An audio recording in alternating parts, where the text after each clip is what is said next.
느헤미야가 가졌던 영성, 이 느헤미야가 있었던 그러한 리더십이 오늘 저와 여러분 가운데 흘러갈 수 있기를 주의 이름으로 축원합니다. 자, 느헤미야서 1장에서는 느헤미야의 기도의 영성을 배웠고요. 느헤미야서 2장에서는 느헤미야의 준비의 영성을 배웠고요. 느헤미야 3장에서는 느헤미야의 보수의 영성, 그래서 이제 하나님 기도하고 준비했던 일들이 하나하나 이루어지는, 그래서 무너졌던 성벽들이 하나하나 쌓여지는 보수의 영성을 함께 살펴봤습니다. 자, 지난 시간에는 느헤미야서 4장이었는데 여러분 기억나시나요? 무슨 영성입니까?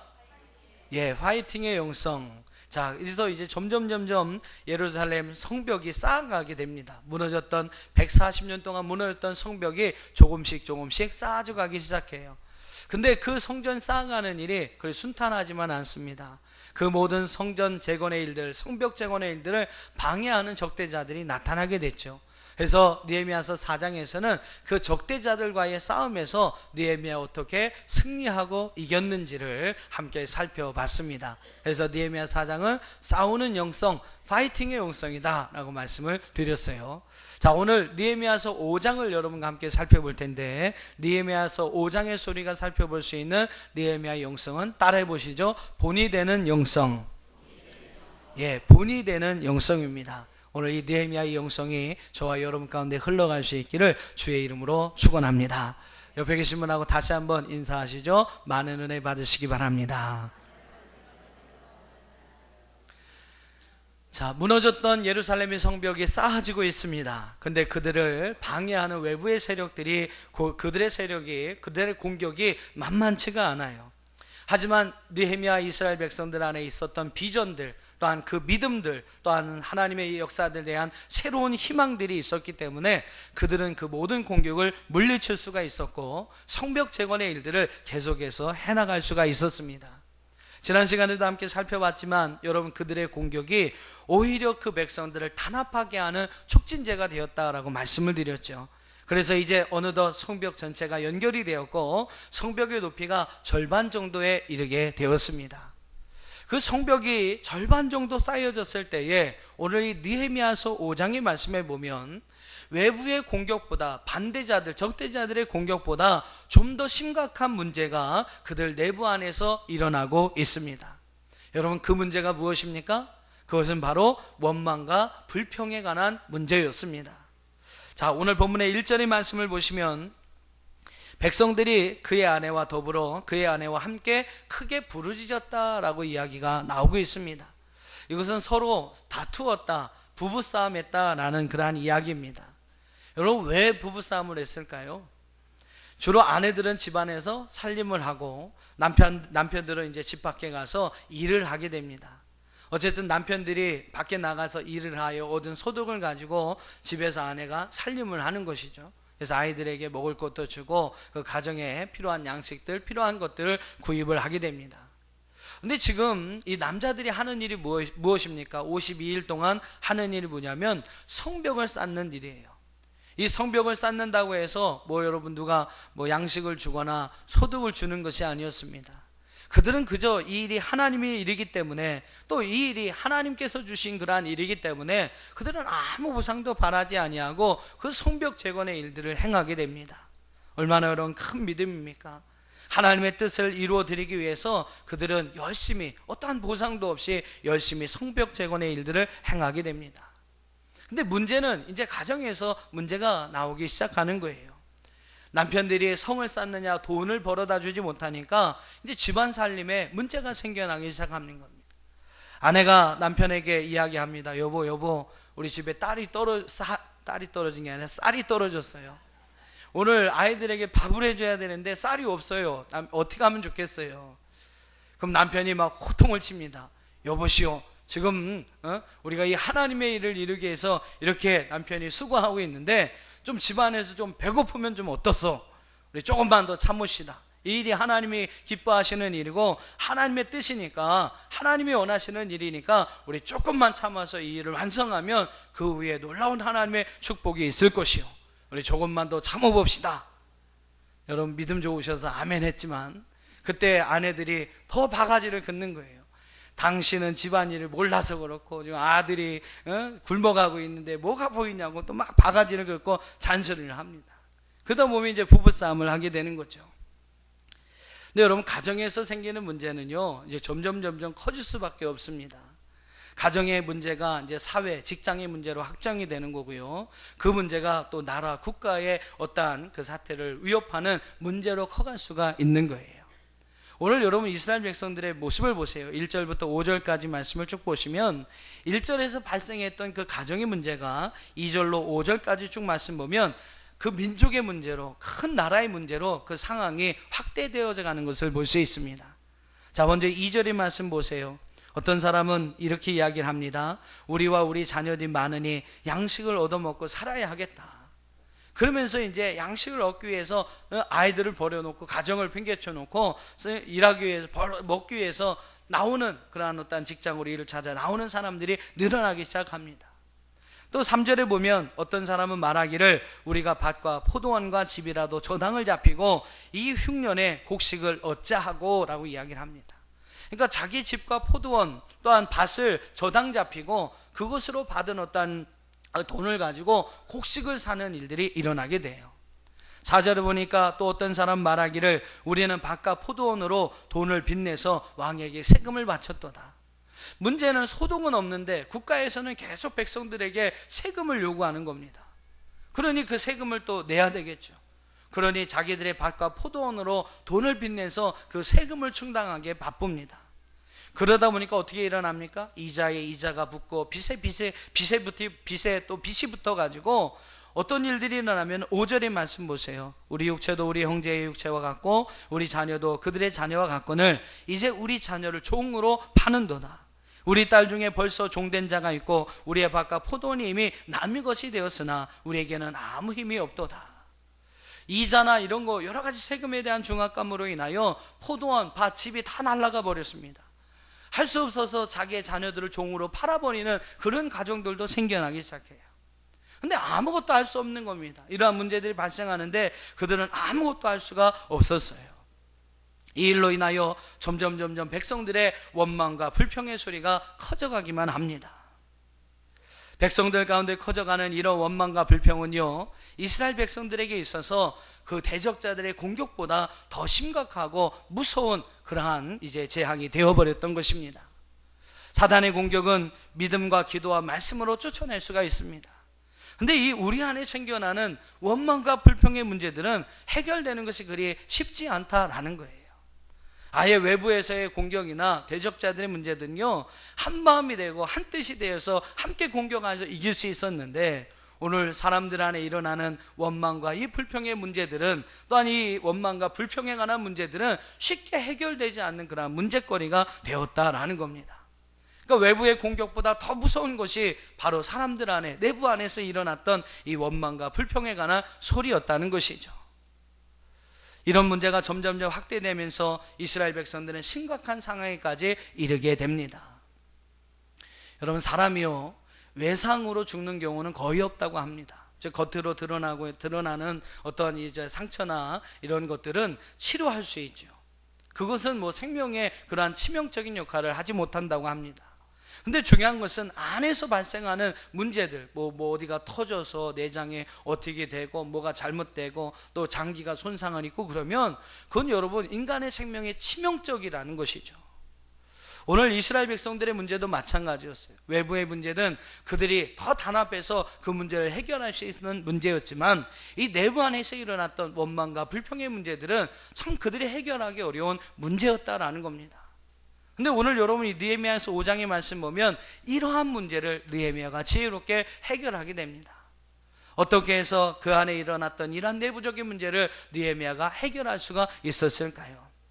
저는 세 가지를 여러분에게 말씀을 드리고자 합니다. 그 첫 번째는 바로 거룩한 분노를 내었다라는 겁니다. 거룩한 분노를 가지고 백성들의 고위층, 또한 백성들의 잘못된 일을 행하는 사람들을 꾸짖었다라는 것입니다. 자, 6절 말씀부터 8절까지 말씀을 한번 보시죠. 같이 한번 읽어보겠습니다. 시작. 내가 백성의 부르짖음과 이런 말을 듣고 크게 노하였으나 깊이 생각하고 귀족들과 만장들을 꾸짖어 그들에게 이르기를 너희가 각기 형제에게 높은 이자를 취하는도다 하고 대회를 열고 그들을 쳐서 그들에게 이르기를 우리는 이방인의 손에 팔린 우리 형제 유다 사람들을 우리의 힘을 다하여 도로 찾았거늘 너희는 너희 형제를 팔고자 하느냐 더구나 우리 손에 팔리게 하겠느냐 하매 그들이 잠잠하여 말이 없기로 라고 이야기를 하고 있습니다. 자, 이런 심각한 어떤 문제, 내부의 문제들이 발생할 때에 느헤미야가 첫 번째 행한 일들은 크게 노하였다라는 거예요. 근데 여러분, 그냥 노한 게 아니라 7절 말씀을 보시죠. 그냥 노한 것이 아니라 깊이 생각하고 노하였다. 여러분, 그냥 홧김에 막 분노한 것이 아니라 깊이 생각하고 분노하였다. 귀족들과 민장들을 꾸짖었다라고 성경은 말씀하고 있습니다. 성벽 건축을 할 때에 여러분, 고위층의 지지가 느헤미야에게는 반드시 필요했던 것입니다. 지금까지도 여러분, 그들의 도움을 받아서 이 곤욕스러운 모든 성벽 재건의 일들을 지금까지 느헤미야가 해왔어요. 근데 이제는 그들에게 좀 곤욕스러운 말을 해야 합니다. 그들의 귀에 별로 듣고 싶지 않은 그러한 이야기를 해야 됐어요. 느헤미야 입장에서는 그들에게 어떠한 그 지지를 더 받기 위해서나 아니면 자기들만 어떠한 이 느헤미야의 자리와 위치를 보장받기 위한 그러한 생각을 했다면 입 닫고 가만히 있는 것이 느헤미야에게 더 유익이 있었을 것입니다. 근데 느헤미야는 그렇게 하지 않았다는 것이죠. 그는 인기몰이나 자신만을 생각하는 이기적인 마음을 버리고 하나님의 뜻을 생각하기를 시작한 겁니다. 하나님 보시기에 무엇이 옳은가를 깊이 생각하고 그는 거룩한 분노를 통해서 그들의 잘못을 정확하게 꾸짖고 있더라라는 겁니다. 여러분, 사안이 급할수록 여러분 안에 막 치밀어 오르는 화가 더할수록 감정이 격해질수록 우리는 좀 더 깊이 생각하고 말해야 될 줄로 믿습니다. 깊은 여러분 생각 없이 또 기도 없이 화를 내어버린다면 그것은 나중에 분명히 후회하게 될 분노가 됩니다. 참아서는 안 될, 해서는 안 될, 참아야 했던 그러한 분노거리가 되는 것이죠. 하지만 오늘 여러분이 느헤미야처럼 깊이 생각하고 기도하고 행여나 자기에게 해가 될 수 있지만 그것이 하나님을 위한 일이라면 저는 분노할 수 있다고 봅니다. 저는 이런 분노를 거룩한 분노라고 봅니다. 느헤미야는 거룩한 분노로서 그들의 잘못을 분명하게 지적해주고 있다라는 것이죠. 여러분, 리더자에게는 거룩한 분노가 있어야 합니다. 분노에는요, 하나님을 위한 거룩한 분노가 있고 자기의 분을 채우는 그냥 분노가 있습니다. 그냥 분노가 있어요. 그냥 분노는 웬만하면 참아야 합니다.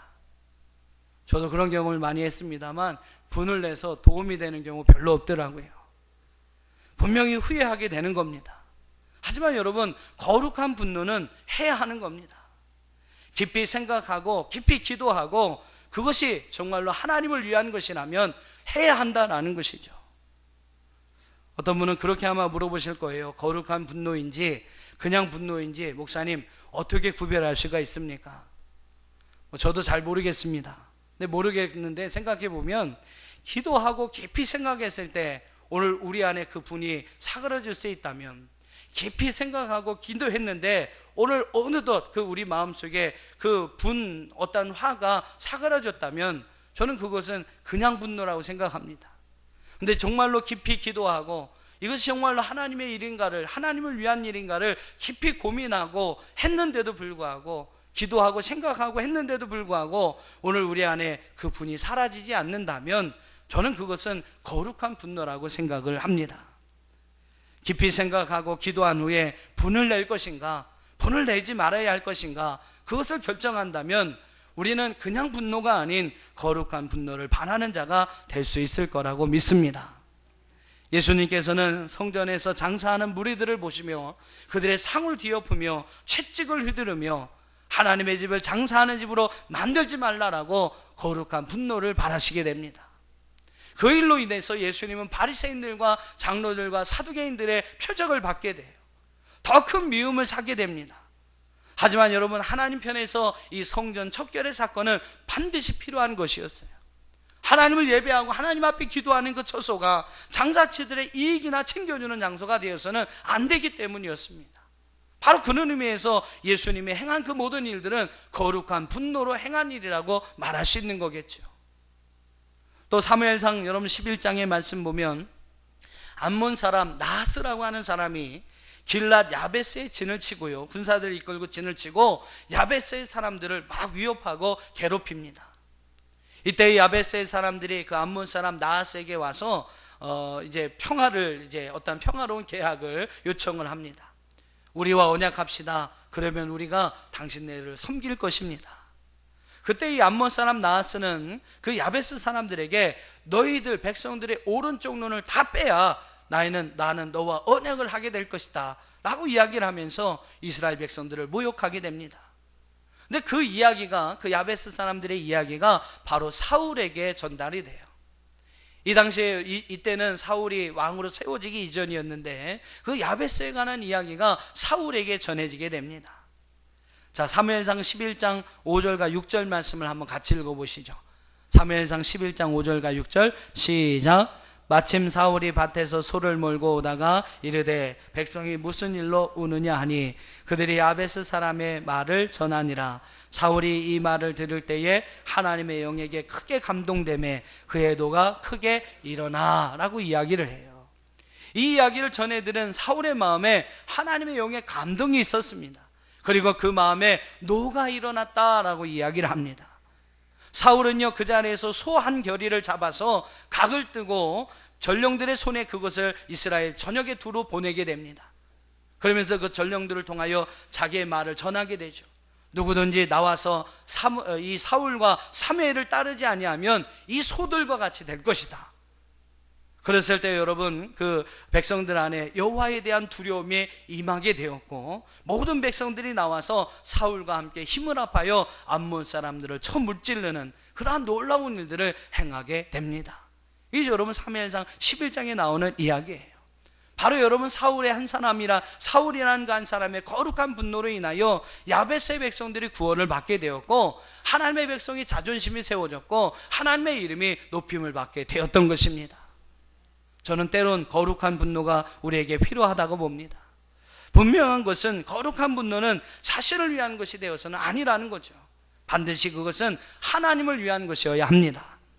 느헤미야가 그랬던 것처럼, 예수님이 그랬던 것처럼, 사울이 그랬던 것처럼 여러분 하나님을 향한 거룩한 분노로서 오늘 여러분 앞에 처해지는 원망과 불평하는 사람들, 또 여러분 안에 생겨나는 원망과 불평의 모든 문제들을 해결할 수 있는 저와 여러분이 되기를 주의 이름으로 축원합니다. 두 번째로 이 내적인 문제들, 원망과 불평의 문제들을 해결하는 두 번째 방법은 바로 이 사울은요, 구체적인 행동을 백성들에게 지시해 주었다라는 것입니다. 구체적으로 그들이 해야 할 것이 무엇인지를 알려주었다라는 거예요. 자, 5장 10절을 한번 보세요. 느헤미야서 5장 10절입니다. 같이 읽어보시죠. 나와 내 형제와 종자들도 역시 돈과 양식을 백성에게 구워 주었거니와 우리가 그 이자를 받기를 그치자. 돈과 양식을 구워주고 받았던 이자 받는 것을 그쳐야 한다라고 이야기를 합니다. 이제 좀 구체적인 어떤 행동을 느헤미야가 그들에게 지시해주고 있어요. 먼저는 이자 받는 것을 그쳐라. 11절을 읽어보시죠. 그런즉 너희는 그들에게 오늘이라도 그들의 밭과 포도원과 감람원과 집이며 너희가 구워준 돈이나 양식이나 새 포도주나 기름의 100분의 1을 돌려보내라. 100분의 1이라는 표현은 바로 그들이 저당 잡고 이제 저당을 잡으면서 그들에게 받았던 이자를 이야기합니다. 그러니까 이자 받았던 것을 이제는 그 백성들에게 돌려주어라 라고 이야기를 하는 거죠. 또 12절의 말씀을 보세요. 그들이 말하기를 우리가 당신의 말씀대로 행하여 돌려보내고 그들에게서 아무것도 요구하지 아니하리이다 하기로 내가 제사장들을 불러서 그들에게 그 말한 대로 행하겠다고 맹세하게 하고 라고 이야기를 합니다. 이제는 어떻게 합니까? 그 사람들로 하여금 야, 니들이 약속한 거, 니들이 하나님 앞에 약속한 거, 이 말씀을 꼭 지키겠다고 맹서해야 돼, 이렇게 이야기를 하는 겁니다. 여러분, 말씀의 진리가 모호할 때에, 오늘날과 같이 여러분 진리의 기준이 분명하지 않을 이때에는 구체적으로 행동 강령을 지시하는 것이 바로 리더자가 해야 할 일이라는 것입니다. 그냥 우리 칭찬하고 존중합시다, 이렇게 여러분 메시지를 전하고 이야기하는 것하고요, 앞으로 우리가 칭찬하고 남을 좀 지지하고 격려하고 존중하는 이러한 삶을 살기 위해서 우리 333 운동을 실천하겠습니다. 이렇게 이야기하는 것은 분명히 다른 겁니다. 그래서 하루에 3명 이상 3가지 이상씩 꼭 칭찬해 줍시다. 그렇게 여러분 가르치면서 행동 강령을 제시하는 것은 분명한 그 메시지의 의미가 달라진다라는 것입니다. 저희가 연초에 팔찌를 여러분 나눠드리면서 333 운동을 이게 했었는데 지금 몇 분이나 이 팔찌 가지고 계시는지 저 모르겠습니다. 저도 좀 부끄러웠지만 벌써 저도 잊어버렸어요. 하여튼 똑같은 주제이지만 여러분 구체적인 행동을 지시하여 주면 그 말씀을 지키고 따르는 것이 좀 더 수월해진다라는 겁니다. 그런 의미에서 오늘 느헤미야는요, 잘못된 일을 행하였던 유지들과 관료들, 부자들에게 구체적으로 그들이 해야 할 지침을 말해주고 있는 것입니다. 자, 놀라운 사실은 13절을 한번 읽어보세요. 13절을 같이 한번 읽어봅니다. 시작.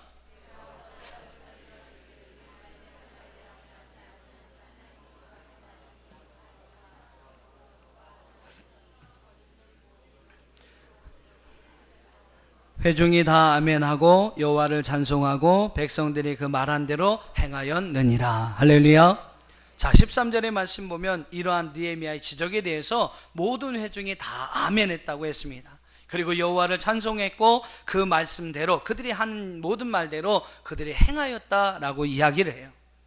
자, 여러분, 리더자는요, 따르는 이들에게 구체적인 행동을 제시할 수 있는 자가 되어야 하고, 또 하나 중요한 것은 따르는 이들이 아멘하고 따를 수 있도록 만들어줘야 한다라는 겁니다. 구체적인 행동을 제시하기 위해서는 늘 정확한 정보와 지식을 가져야 하겠죠. 그렇기 때문에 여러분, 리더자는 다른 사람보다 더 많은 것을 연구하고 더 부지런히 그 모든 것을 습득해서 다른 사람보다 더 많은 정보를, 더 많은 지식을 가져야 합니다. 오늘 느헤미야를 보면요, 느헤미야는 이자에 관한 구체적인 행동을 지시함에 있어서 율법에 관한 모든 말씀을 이미 알고 있었다라는 것이죠. 자, 이자에 관한 율법의 가르침은 어떤 말씀이냐면요, 출애굽기 22장 25절의 말씀 보니까 내가 만일 너와 함께한 내 백성 중에서 가나안 자에게 돈을 구워주면 너는 그에게 채권자같이 하지 말며 이자를 받지 말 것이며 라고 이야기를 합니다. 이자에 관한 율법의 가르침은 여러분 무엇이냐면, 가난한 자들에게 돈을 구워주면 그에게 채권자같이 하지 말고 이자를 받지 말아야 한다라는 것입니다. 또 레위기서 25장 36절과 37절에 보면 뭐라고 기록됩니까? 같이 한번 읽어보시죠. 시작. 너는 그에게 이자를 받지 말고 내 하나님을 경외하여 내 형제로 너와 함께 생활하게 할 것인즉 너는 그에게 이자를 위하여 돈을 구워주지 말고 이익을 위하여 내 양식을 구워주지 말라라고 이야기를 합니다. 이스라엘 사회에서 가난한 자에게 이자를 취하는 것은 율법적으로는 금하고 있는 일이라는 거예요. 더 그 당시는 여러분 흉년이나 성벽 재건의 일로 인하여 백성들의 형편이 더 안 좋았을 때였지요. 바로 이러한 상황 속에서 그들에게서 이자를 취하는 것은 대단히 잘못한 일이었다는 것입니다. 느헤미야는 바로 그런 사실을 그들에게 알려주면서 이제 그들이 구체적으로 하지 말아야 할 일이 무엇인지를 이야기하고 있었던 것입니다. 여러분, 바르게 알고 있는 사람만이 남을 바르게 인도할 수가 있는 것입니다. 바른 행동이 무엇인지를 제대로 알고 있는 사람만이 남을 바르게 행동할 수 있도록 지시할 수가 있는 것이죠. 여러분, 리더자는 그런 의미에서 자신의 분야에서 최고가 되어야 합니다. 많은 것을 바르게 알고 있는 자가 바로 여러분 리더자가 될 수가 있는 것이죠. 또 하나 여러분 중요한 것은 리더자는요, 따르는 이들이 아멘하고 따를 수 있게 해야 한다라는 겁니다. 어떻게 여러분 그렇게 할 수 있을까요? 나를 따르는 자들이 어떻게 아멘하고 하나님께 영광 돌리고 하나님 찬송하며 따라올 수 있게 만들 수 있을까요? 여러분, 그 방법이 오늘 제목입니다. 바로 자신이 먼저 본이 되는 것입니다. 자신이 먼저 그렇게 행하고 그렇게 행할 것을 명령해야만 사람들이 그 리더자의 명령을 듣고 아멘하고 따를 수 있다는 것이죠. 스스로 본이 되지 못하면 리더자는 그를 따르는 사람들을 이렇게 이끌어갈 수가 없다라는 것입니다. 바로 세 번째로 느헤미야가 잘한 것은요, 스스로 본이 되는 것이었습니다. 느헤미야는 스스로 본이 되는 그러한 삶을 통해서 내부의 원망과 불평의 문제들을 이겨낼 수가 있었어요. 자, 14절 말씀부터 19절 말씀까지 보면요, 두 가지의 어떤 느헤미야의 모범이 되는 모습이 나옵니다. 그 하나는 바로 신앙인으로서 모범이 되는 느헤미야의 모습이 나오고요, 또 하나는 총독으로서 모범이 되는 느헤미야의 모습이 14절부터 19절 말씀 속에 나오고 있습니다. 자, 먼저 총독으로서 모범이 되는 느헤미야의 모습을 한번 살펴보겠습니다. 자, 먼저 14절을 한번 읽어보시죠. 14절 시작.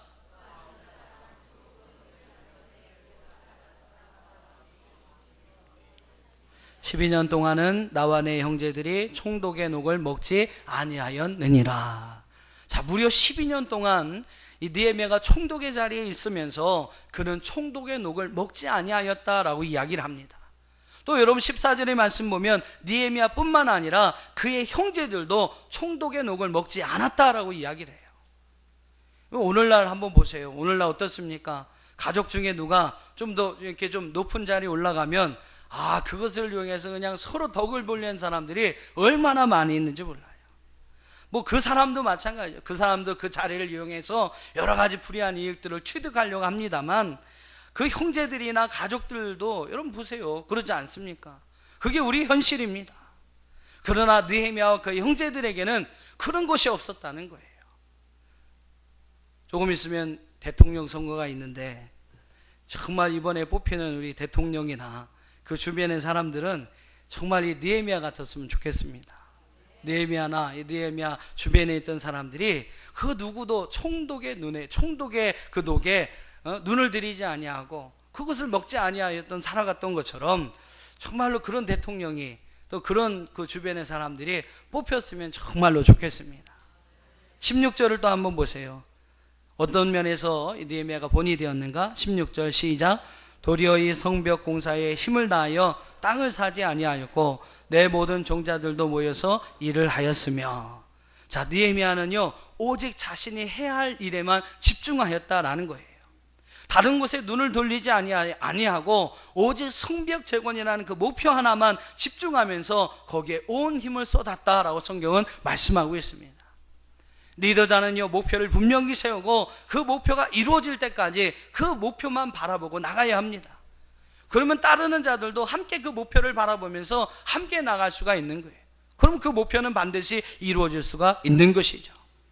리더자는요 바로 이런 데에 본이 되는 사람이 되어야 한다라는 겁니다. 또 17절과 18절을 한번 보시죠. 17절 18절 같이 읽습니다. 시작.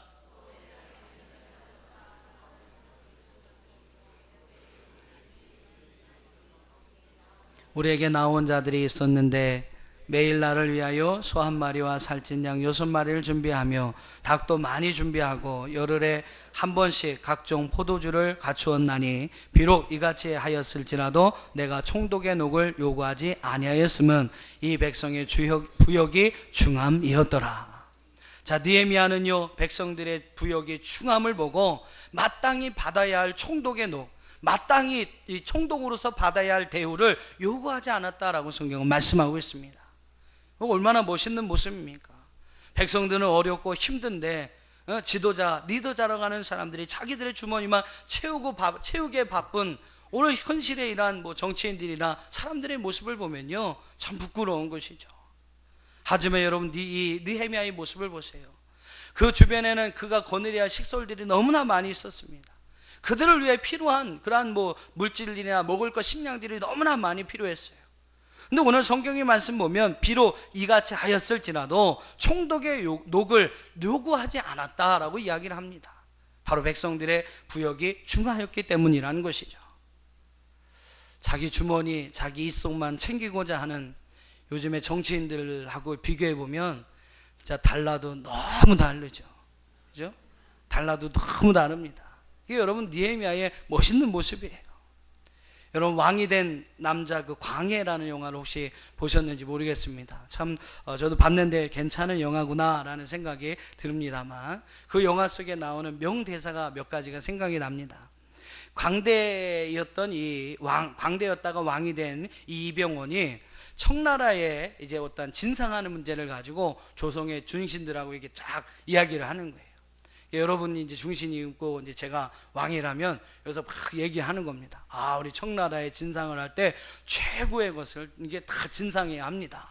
그러면서 막 뭐죠? 그 몇 명을 또 진상해야 되고 뭐 말은 몇 필을 해야 되고 계속 이야기하는 거예요. 뭐나 그 당시엔 사대주의니까 다 보내야 된다. 백성이 어떻게 되든 나라가 어떻게 되든 청나라의 가장 좋은 곳으로만 다 진상해야 된다고 막 대신들이 이야기하는 거예요. 그때 이 광대이면서 왕이 되었던 이병헌이 그들에게 큰 소리를 치면서 얘기합니다. 그대들이 말하는 사대의 예가 무엇이요? 나에게는 사대의 예보다 내 백성 내 나라가 백곱절 천곱절이 더 중요합니다 라고 막 큰 소리를 칩니다. 그러니까 막 대신들이 막 하다가 깨갱깨갱 하죠. 그리고 이제 마지막 부분에 가면 이 사람이 진짜 왕이 되고 싶다라는 마음을 먹어요. 그래서 그 킹메이커죠, 그 허균이라는 그 재상 앞에서 내가 왕이 되고 싶소 라고 이야기를 합니다. 그때 이 킹메이커, 이제 왕을 만드는 역할을 감당했던 이 허균 재상이 그런 말을 하죠. 백성을 하늘처럼 섬기는 왕, 진정 그것이 그대가 꿈꾸는 왕이라면 내가 그 꿈 이루어 드리리이다. 얼마나 멋있는 말입니까? 지금 생각해도 참 멋진 말이에요. 백성을 귀히 여기지 못한다면 진정한 왕이 될 수 없다라는 겁니다. 백성이 없는데 여러분 무슨 왕이 필요하겠습니까? 백성은 부욕으로 인하여 어려워가고 힘들어가고 있는데 왕이랍시고 총독이랍시고 호의호식하면서 살아가고 있다면 어떤 백성이 그를 왕으로 총독으로 인정해 주겠느냐는 말입니다. 백성들의 아픔과 고통을 알아주고 그들과 그 고통을 함께 나누면서 오히려 그들을 섬길 수 있는 왕이 진정한 왕이고 진정한 총독이라는 것이죠. 특권의식보다 종의식으로 살아갈 때에 우리는 이 시대의 진정한 왕으로, 총독으로, 리더자로 세워줄 수 있다는 것입니다. 이렇게 여러분 총독으로서 느헤미야는 이러한 좋은 본을 보였다는 것이죠. 또 하나 15절과 19절 말씀 보면 신앙인으로서, 그리스도인으로서 모범이 되었던 느헤미야의 모습을 볼 수가 있게 됩니다. 자, 15절 말씀을 한번 읽어보겠습니다. 15절 시작.